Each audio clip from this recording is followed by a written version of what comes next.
ខ្មែរជាអ្នកបង្កើត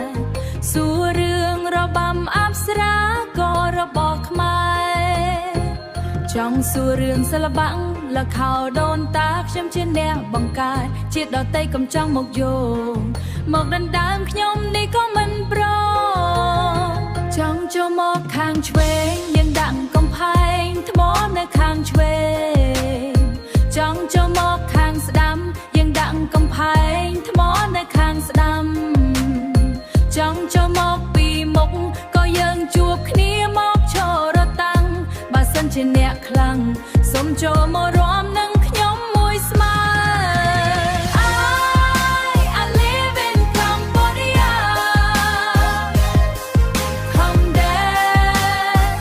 Come dance with me I live in Cambodia Come dance with me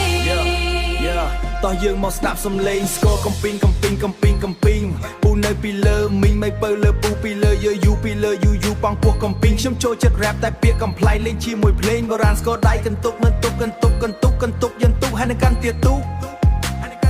កន្ទុកចង់រាំតែស្គរសម័យតែលឺបទនេះទ្រាំមិនបានអីរង្គើរស័យជួយដកសរង្គើរស័យជួយដកស